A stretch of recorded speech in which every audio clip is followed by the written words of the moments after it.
Okay.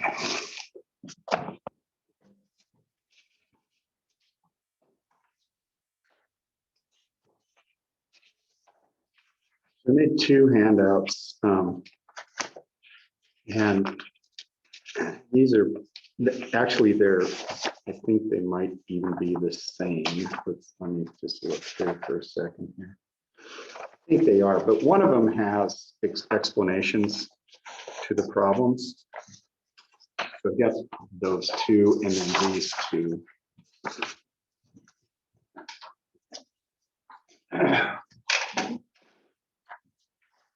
And I've just been going through these problems, and there are just little nuances to these that is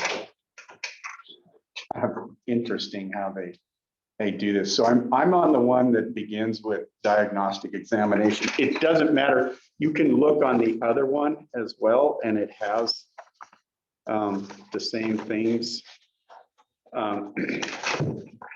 And on the other one, it actually stands out and has explanations. Did you get two?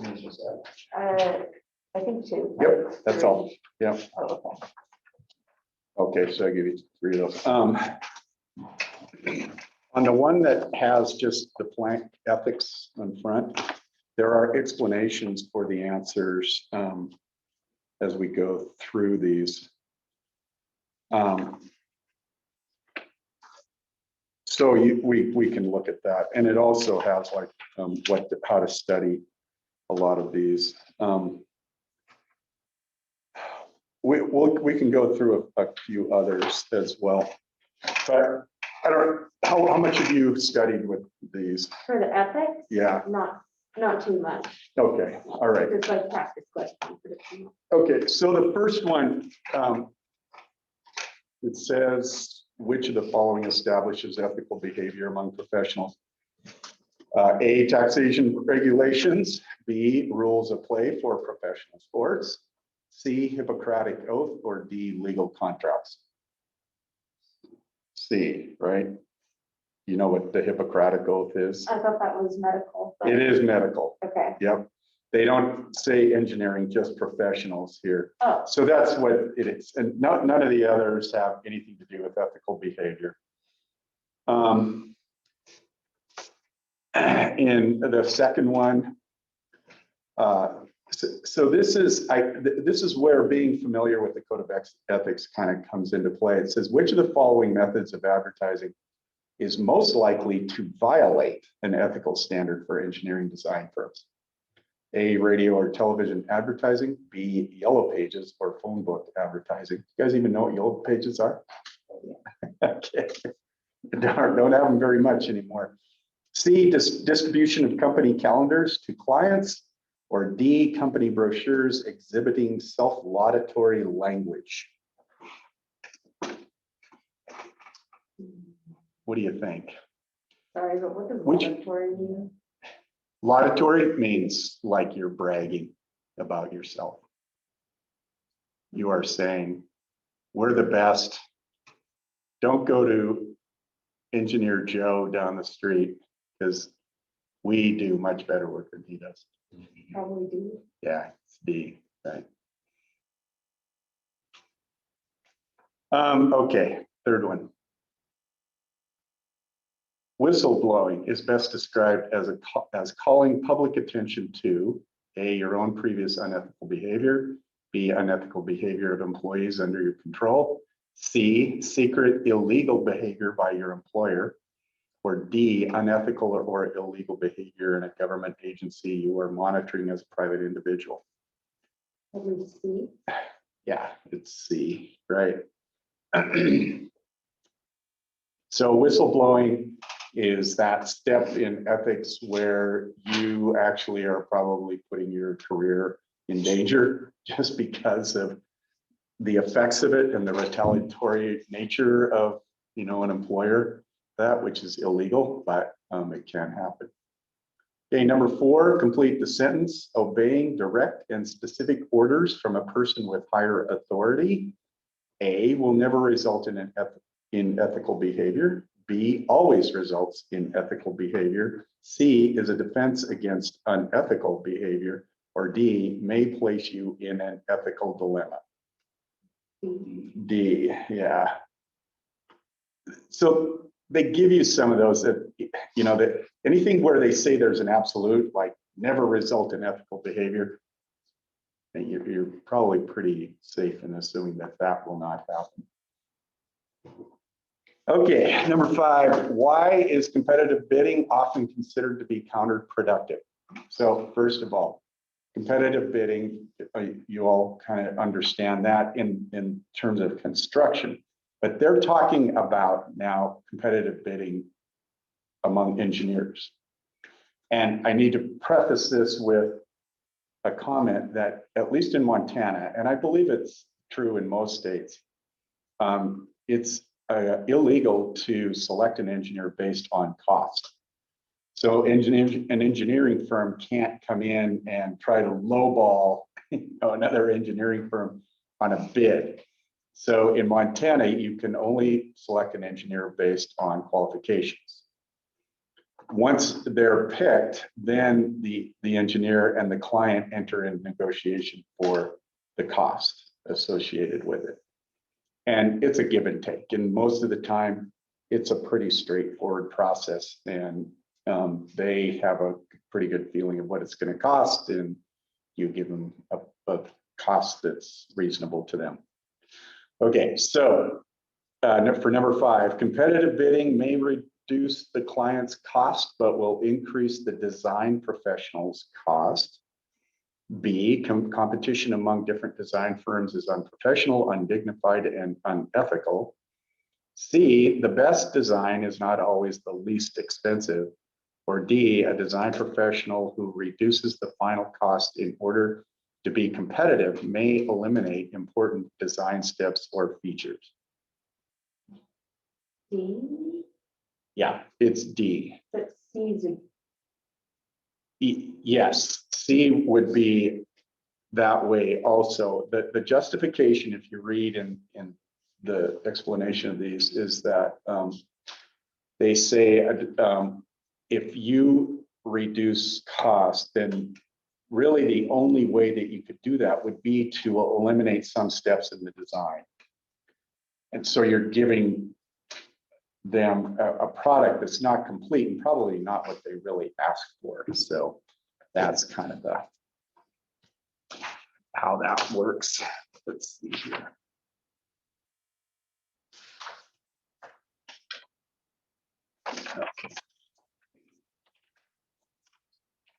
All right, so complete the sentence. And let me just tell you, I picked C the first time in number 5. And the next two, or the next 3, 4, the next 4, I did not pick the right answer the first time I went through it. So number 6, complete the sentence. It is generally considered unethical to moonlight as a consulting engineer while you were working for your primary employer because A, you shouldn't be competing with your primary employer for clients. You can't do a good job for your primary employer if you come to work in the morning tired. You might be tempted to use proprietary information from your current employer. Or D, double dipping. In other words, drawing 2 paychecks is unfair to the other engineers in the company. It's a tough one. Luke, what do you think? I actually picked, I picked B. No, I'm sorry. I picked A the first time. The correct answer is B. What? Yeah. That's stupid. Let's check and see. Let's see. I'm gonna. You could use that argument for all the college students that are working 3 jobs and trying to go to school. So here's what they say. I need to stop sharing here for a second and let's see. I need to bring up the other one here. And I'll share this again. So if we scroll down, what number was that? That was number 6. Let's scroll down here to number 6.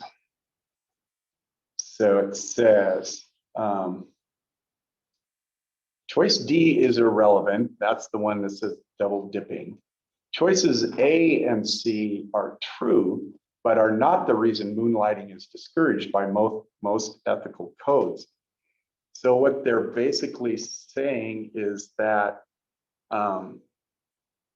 it doesn't matter if you're, well, I guess it does matter, but they consider the fact that if you are double dipping and you're working late at night, that's the assumption that they're making here, I guess, and you go to work, you're not giving them your all. And your work will be less than what you are capable of giving them. I did not get that one. What is the definition of moonlighting?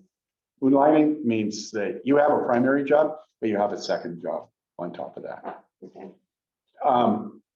It happens all the time, but usually in lower paying labor jobs, you know, somebody's a checker at a grocery store and then they're waiting tables at night or something like that. You know, it's pretty rare that you would do it in a professional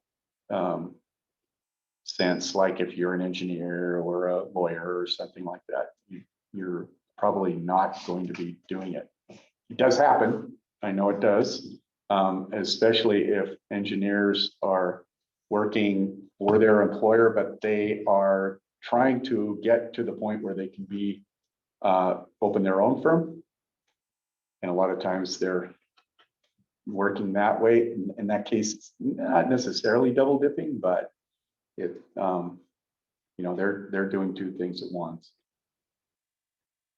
Okay, which of the following would you accept within most codes of ethical behavior? A trip to the Bahamas from a vendor to learn about that vendor's product. I talked to you guys about this morning.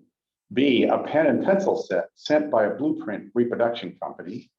C, a smoked Thanksgiving turkey sent by a previous client in gratitude for a previous successful job. D, a monetary incentive sent from a vendor in a country where such incentives are legal and common.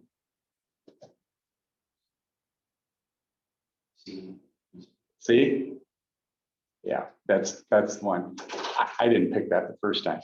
But now that I reread it, they use the word previous twice in that sentence, which would indicate, okay, you have no influence over that employer or that client, so it doesn't really matter. Whereas a pen and pencil set sent by a Blueprint. So I'm thinking of in Helena, there's one company in town that actually does blueprints. They have a big plotter and they will run blueprints for you. So they get business from engineering firms all the time. So if they send a pen and pencil set, they're not really influencing you to use them because you're going to use them anyway, you know, so it's kind of like, oh, that's kind of a weird thing, but C wins over on that one. Okay, number 8. Complete the sentence. A professional engineer who took the licensing examination in mechanical engineering, A, may not design in electrical engineering. B, may design in electrical engineering if she feels confident. C, may design in electrical engineering if she feels confident and the electrical portion of the design is insignificant and incidental to the overall job. Or D, may design in electrical engineering if another engineer checks the electrical engineering work. I did not get this one.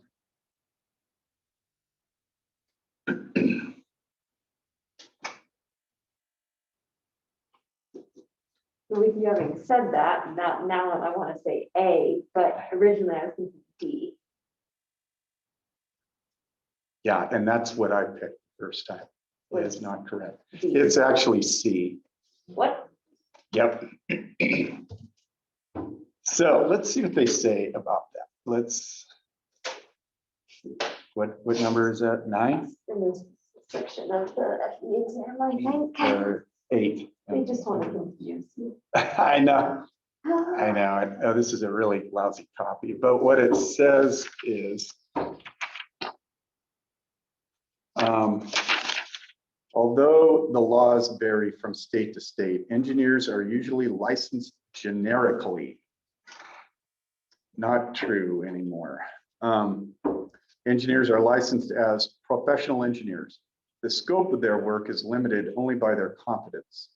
In the states where the license is in a particular engineering discipline, an engineer may touch upon another discipline when the work is insignificant and or incidental. So there you go. I can tell you that my license is professional engineer, period. Now, they do have, though, separate tests, exams, but once you get that license, you can do that. I think it was much more general in the test prior to that, but it's you just wouldn't, or at least I wouldn't touch any kind of job that I had no idea what I was doing. So, okay, anyway. Number 9, engineering is considered by many to be one of the learned professions rather than a more fundamental occupation. Which of the following is not a characteristic of a profession? I got this one wrong too. I have come to the conclusion that I'm not very ethical after taking this. So A profession satisfies an indispensable and beneficial social need. A profession is based on knowledge and skills not common to the general public. A profession depends to a great extent on the personal judgment of its members. A profession utilizes entrance exams as a means of limiting its membership to the elite, in quotation marks.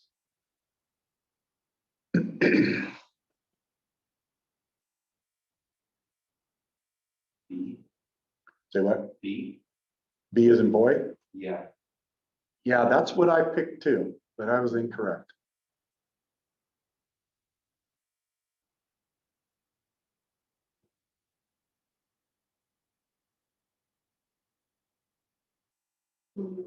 D. Yep, it's D. It sounds awful, doesn't it? It sounds Yeah. like these people. So here's what they say. This is number 9. Somebody laughing over their head, knocking down their pigs, but. It says, I apologize for the copy. Being as dependent as they are on dissemination of knowledge, professions must be dedicated to both the training and evaluation of potential members of the field. Entrance exams are intended not to limit the membership of the profession, but instead to ensure that all applicants meet minimum requirement of knowledge and skills. Elite. Yeah. I think the wording, they throw that in there just to kind of throw you off, say, oh, no, elite, not elite, just professional. All right. So let me just give you a clue on these. How I did. Not that that means much. Okay, the rest of the ones on this one, I got correct. Oh, except for one. There was one that I missed. Okay, an environmental engineer with 5 years of experience reads a story in the newspaper about a proposal being presented to the city council to construct a new sewage treatment plant near protected wetlands. Based on professional experience and the facts presented in the newspaper, the engineer suspects the plant would be extremely harmful to the local ecosystem. Which of the following would be an acceptable course of action? A, the engineer should contact appropriate agencies to get more data on the project before making a judgment. B, the engineer should write an article for the paper's editorial page urging the council not to pass the project. C, the engineer should circulate a petition through the community condemning the project and present the petition to the council. Or D, the engineer should do nothing because he doesn't have enough experience in the industry to express a public opinion on the matter. A. Say, yep. Even I got that. Okay, 11. An engineer is consulting for a construction company that has been receiving bad publicity in the local newspapers about its waste handling practices. Knowing that this criticism is based on public perceptions and the paper's thirst for controversial stories, the engineer would like to write an article to be printed in the paper's editorial page. What statement best describes the engineer's ethical obligations? A, the engineer's relationship with the company makes it unethical for him to take any public action on its behalf. B, the engineer should request that a local representative of the engineering registration board review the data and write the article in order that an impartial point of view be presented. C, as long as the article is objective and truthful and presents all relevant information, including the engineer's professional credentials, ethical obligations have been satisfied. Or D, the article must be objective and truthful, present all relevant information, including the engineer's professional credentials, and disclose all details of the engineer's affiliation with the company.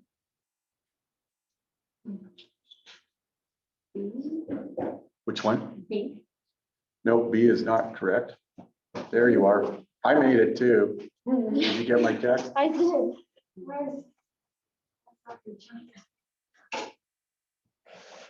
No, it's not B.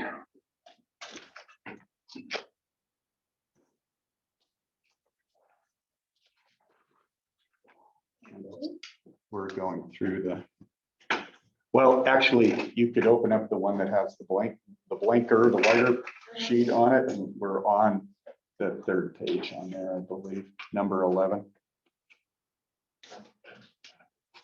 The answer is actually D. And that kind of makes sense. So it's talking about be truthful, be objective, put out your credentials, and then disclose what your affiliation is with the company. C is a pretty close second, I think. The only difference is he didn't disclose his affiliation with the company. But then on B, he's totally taking himself out of it, and he's not supporting the company that he's working for at all. Yeah. Let's see what they say. Let's see if they address that at all. It is ethical for the engineer to issue public statements. So all they talk about is being truthful and objective. I think you could place the person on the licensing board in an awkward position there, and it may not be construed as being objective if they actually do that.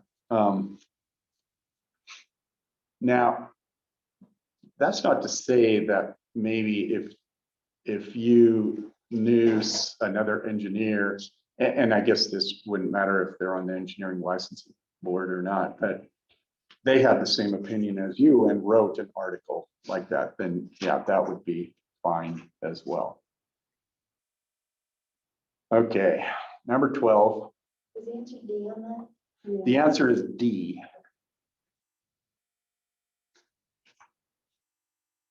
Number 12, a survey crew is hired by the general contractor on a large government project to verify pertinent data on the owner-supplied plans.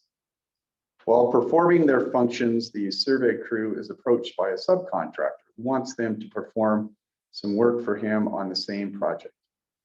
He states that he will pay for his additional work and notes that it will be easy for the survey crew to perform both services at the same time. What should the survey crew do? A, the survey crew should accept this additional work as long as they have the equipment and capacity to perform both services adequately.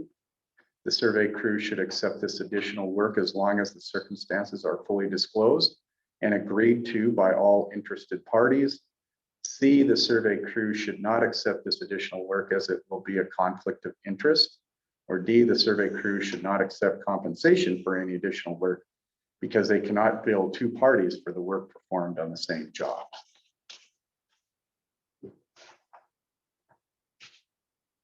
What do you think? B? Would- B? B? Yeah, it's B. Because all parties are in. Right, right. And you know, this happens all the time. I've worked construction jobs and somebody will say, hey, I need that survey could come over and do a little job for me. It works fine. And everybody's okay about it, especially the general contractor who is hiring the crew is on board with it. Okay. Number 13, an engineering firm is hired by a developer to prepare plans for a shopping mall.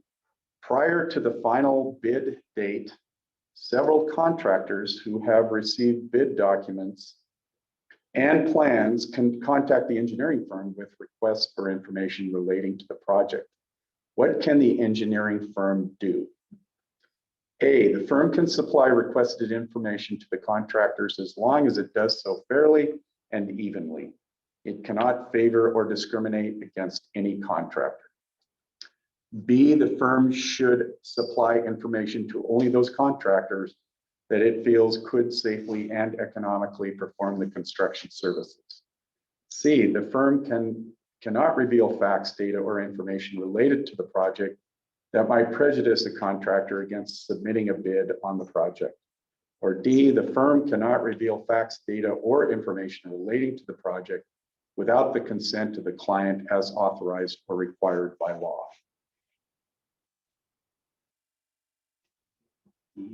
Yeah, because you have to get permission from the client to disclose. Yeah, which one did you say? D. D? Yeah. Yep, that's the answer. So really what they're talking about there is, and this happens all the time too. You do your plans and specs and you have contract documents and it's out for bid. Contractors are reviewing everything. And then you get a question from a contractor about something that you realize should be provided to everyone who has purchase plans and have an intent to bid. So what you end up doing is putting out what they call an addendum to the contract.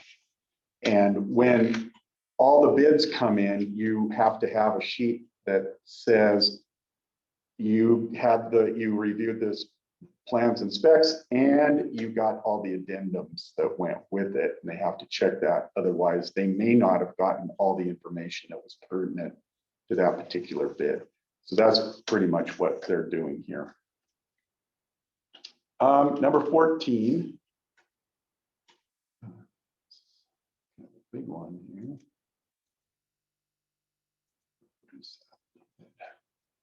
Without your knowledge, an old classmate applies to the company you work for. Knowing that you recently graduated from the same school, the director of engineering shows you the application and resume your friend submitted and asks your opinion. Turns out that your friend has exaggerated his participation in campus organizations, even claiming to have been an officer in an organization in an engineering society that you are sure he was never in.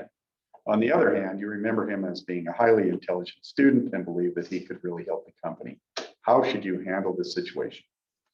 A, you should remove yourself from the ethical dilemma by claiming that you don't remember enough about the applicant to make an informed decision. B, you should follow your instincts and recommend the applicant. Almost everyone stretches the truth a little in their resumes. And the thing you're really being asked to evaluate is the usefulness of the company. If you mention the resume padding, the company is liable to lose a good prospect. C, you should recommend the applicant, but qualify your recommendation by pointing out that you think he may have exaggerated some details on his resume. Or D, you should point out the inconsistencies on the applicant's resume and recommend against hiring him. C. Which one? C. It's C. Yep. I circled D. It's probably, yeah, going with what they've said previously, I could see why you wanted D. That'd be so neat. Yeah. For you. Yeah, it's a hard thing, and it can happen. You know, when you guys get out into the engineering world, you're going to find it's a pretty small community, and a lot of people know a lot of other people, and pretty soon you're aware of everybody working in the industry. You know, so sometimes you hear these things, you know, and it's like, oh my gosh, this has nothing to do with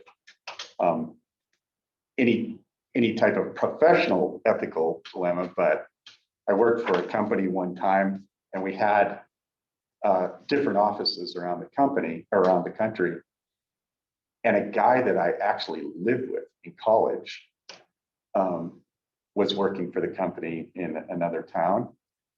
And it was a well-known and documented fact that he was having a blatant affair with one of the secretaries in the company. And I'm like, oh my gosh, how do I handle this? He eventually got fired, and I don't know how or why, but I'm pretty sure there was something related to it. Fortunately, they didn't ask me, you know, what and I said, oh my God, I mean, I was pretty shocked. It was not good. It was pretty bad. Okay, while working to revise the design of the suspension for a popular car, an engineer discovers a flaw in the design currently being produced. Based on a statistical analysis, the company determines that although this mistake is likely to cause a small increase in the number of fatalities seen each year, it would be prohibitively expensive to do a recall to replace the part. Accordingly, the company decides not to issue a recall notice. What should the engineer do? A, the engineer should go along with the company's decision. The company has researched its options and chosen the most economic alternative. B, the engineer should send an anonymous tip to the media, suggesting that they alert the public and begin an investigation of the company's business practices. C, the engineer should notify the National Transportation Safety Board, providing enough details for them to initiate a formal inquiry. D, the engineer should resign from the company because of standard non-disclosure agreements. It would be unethical as well as illegal to disclose any information about this situation. In addition, the engineer should not associate with a company that is engaging in such behavior. See? It's C. Yeah. You guys are smart. That's good. Okay. So there is another section here that we can go through, except I probably have the answers circled, but that's okay. Maybe I don't know. I'm gonna scroll down. I'm gonna end up on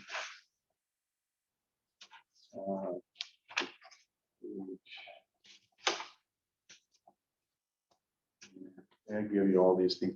Okay, okay. So the sample problems. So this is these. I think some of these come out of practice problems, and some come out of the review manual.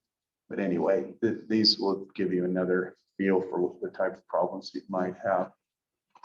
Okay, ethics is best defined as 1, a philosophical concept dealing with moral conduct. 2, a set of standards establishing right and wrong actions. 3, rules that describe your duty to society and to your fellow professionals. And 4, guidelines that help you make decisions. And it is, it's all of them. So the answer is D. Oh yeah, they do give the answers below. Okay. Yeah, covered it up, covered it up.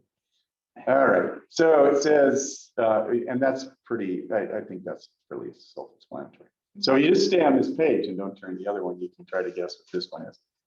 What is the direct result of ethical behavior? 1, your reputation will be enhanced. 2, you will be rewarded economically. 3, you will feel good about yourself. 3 only.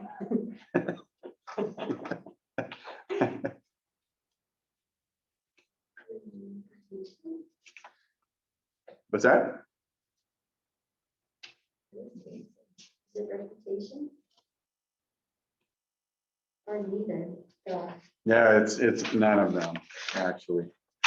That's. So if you go to, that's not right. Yeah, says ethical behavior promises nothing, not even a warm fuzzy feeling for having done what is right. Many ethical decisions are bittersweet. I didn't say what you promised. That doesn't make me want to be ethical at all. Yeah, I want to be financially rewarded. I want to be happy. Yeah. Myself. Ethical behavior is invariant with respect to time, location, culture. Invariant with respect to invariant. Okay, somebody look up invariant. Changing? Yeah, so the answer is D, so it's neither of those. Invariant, It is never changing. never changing. Never. Okay. So, wait, Never what did changing, you? but that wouldn't seem right, would it? No, Changing with respect to time, location, and culture. No, because the way you behave Shouldn't depend on. change. Yeah, on any of those. Yeah. Right. the way it's So that worded. Yeah, the wording's really bad. Yeah. So, okay. But it wouldn't just be one only or two only or three only either. Yeah. Yeah. Sometimes on these problems, you go by the process of elimination and say, okay, can't be any of those. Has to be the whatever one you have.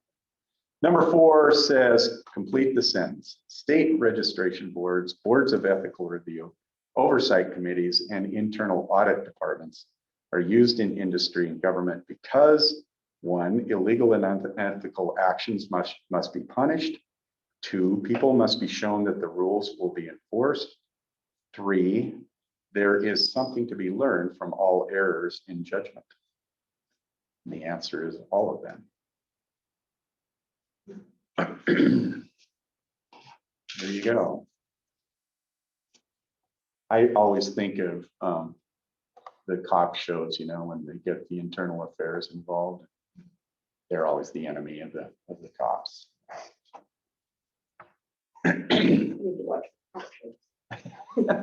You should. They're excited, especially when internal affairs gets involved.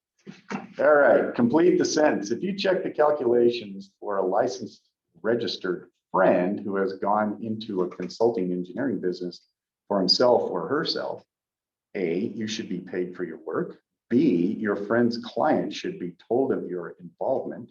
C, you do not need to be licensed or registered yourself. Or D, your friend assumes all the liability for your work.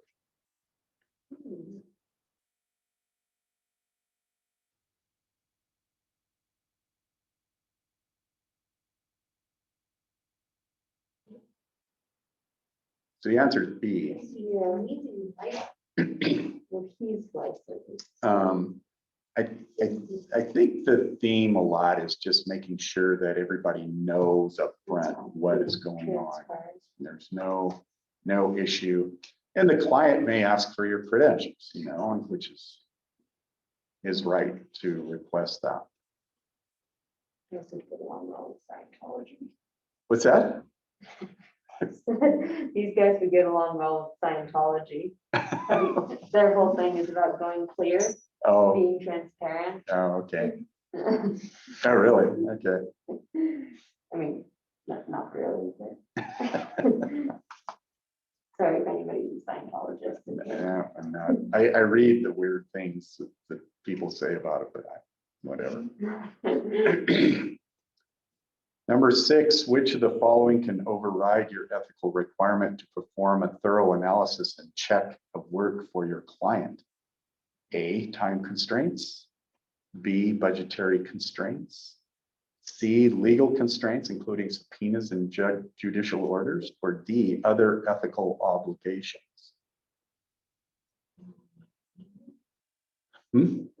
It's D.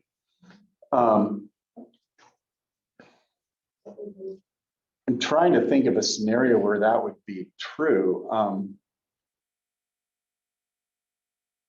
What would Trump, pardon the word, Perform a thorough analysis and check of the work for your client. What would be, I can't imagine that you would have, what would be the ethical consideration that would, something that would interfere with that? Ethical consideration that would override your ethical requirements.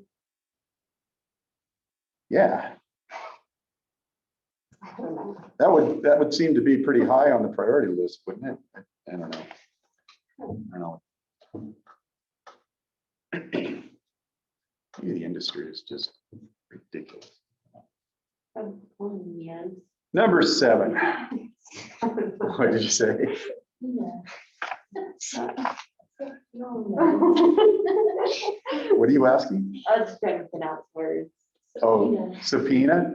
Yeah. Do you know what a subpoena is? No. Summons to appear in court or be deposed. Wow. Fascinating. Well, see, if you would watch cop shows, you would know exactly what a subpoena is. They always have some creepy looking guy walking up to them and said, "You've been served," and they give them papers because they've been subpoenaed. Ah, yeah. And it's always a creepy looking. Consistent. They'll hire anybody to do that. No. What does it mean when a design professional accepts a punishment for an unethical act from this technical society with prejudice? The professional's race, creed, and national origin were considered in deciding on the punishment? Don't think so. The professional's race, creed, and national origin were not considered in deciding on the punishment. C, even after the sentence is served or punishment is completed, further actions may be taken, or the design professional is held in bad report for the period of prejudice. Legal terms.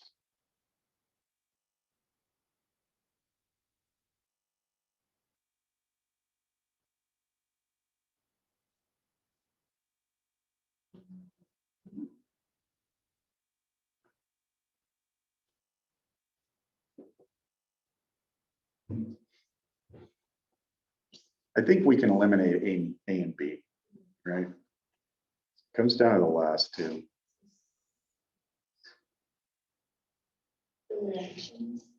Yeah, it's C. So when it says with prejudice, it means this may not be the end. Okay, there may be something else going on.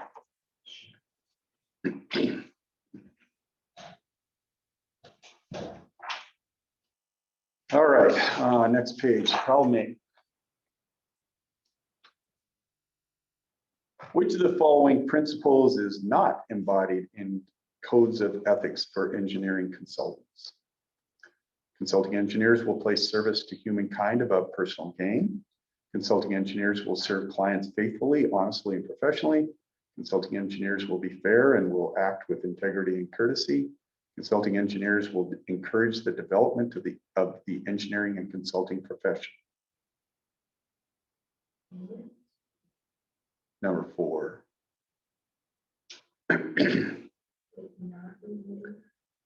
It's not in the codes of ethics. Yeah.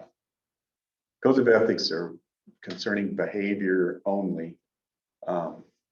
It doesn't really say that you should be trying to improve the profession. What about being honest though to your client? Not in. Yeah, but the question is, which of the principles is not embodied in codes of ethics? Oh, So that oh. Yeah. Oh, got it. being honest is, yeah, part of it. Okay. Problem 9, while supervising a construction project in a developing country, an engineer discovers that his client's project manager is treating laborers in an unsafe and inhumane manner, but for that country, it's legal. When he protests, the engineer is told by company executives that the company has no choice in the matter if it wishes to remain competitive in the region, and he should just accept this as the way things are. What, if anything, would ethics require the engineer to do? Take no action, the company is acting in a perfectly legal manner. B, withdraw from the project, returning any fees he may already have received. C, report the company to the proper authorities for its human rights abuses. Or D, assist the laborers in organizing a strike to obtain better working conditions.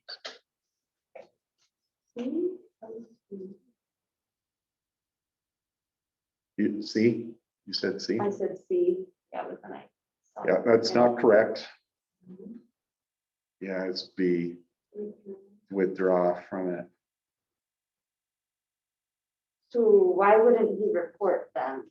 I think he could later, you know, he could still do that.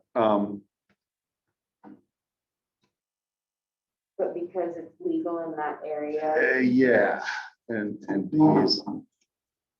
he's employed by a company that is working in and basically condoning that kind of action.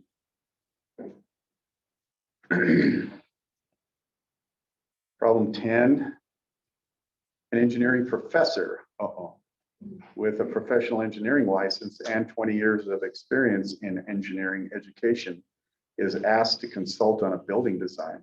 Can the professor accept this request? A, yes, but she, it isn't me, good. But she should review and comment on only those portions of the project in which she is qualified by education and experience.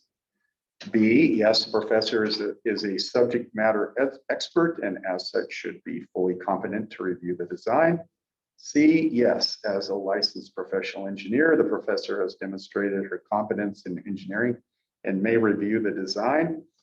D, no, there is a tremendous difference between working in academia and having professional experience. The review should be conducted by a practicing engineer. Yeah, it's A, right? Because she is a computer. Yeah. That's right. Yep. That's one right there.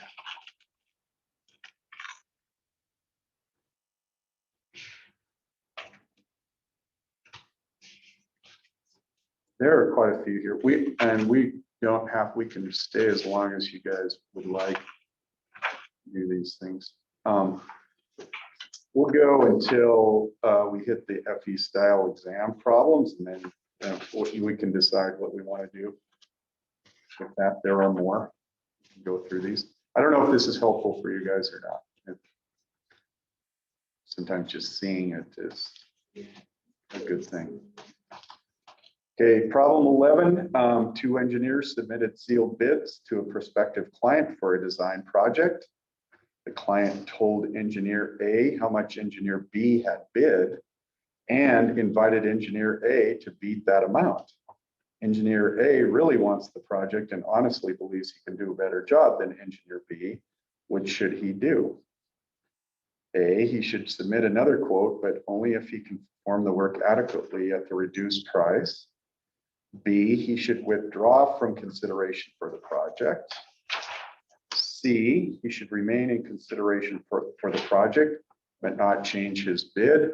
Or D, he should bargain with the client for the cost of the work.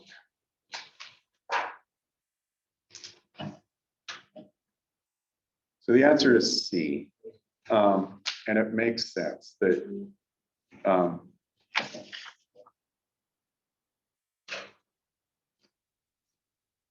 it would, it would, the appearance of it would be awful if he did change his bid. So it makes sense. Problem 12, a local engineering professor acts as a technical advisor for the city council in a town. A few weeks before the council is scheduled to award a large construction contract, the professor is approached by one of the competing companies and offered a consulting position. Under what circumstances would it be ethical to accept the job? A, both the company and the council must know about and approve the arrangement. B, the professor should arrange not to begin work until after the council's vote. C, the professor may accept the job if the advisory position to the council is on a volunteer basis. Or D, the professor must not participate in any discussions concerning the project for which the company is competing.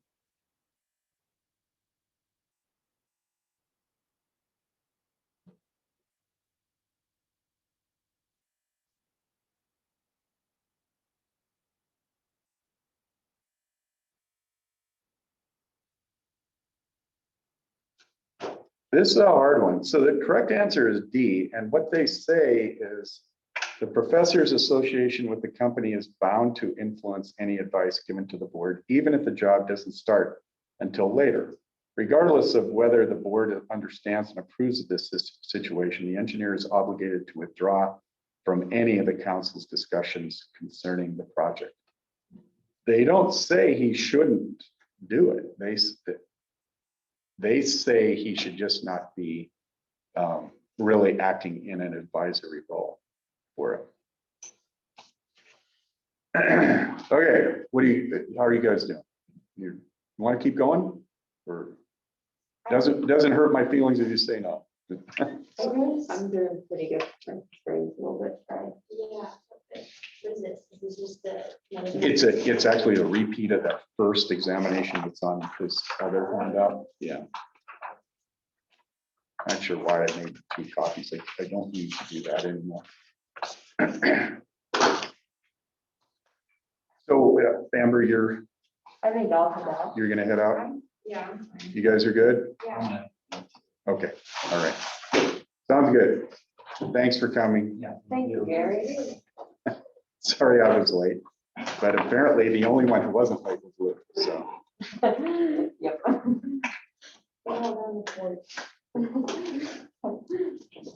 Technically, I was on Zoom at 5:30, driving here.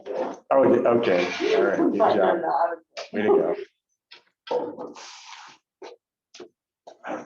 Good.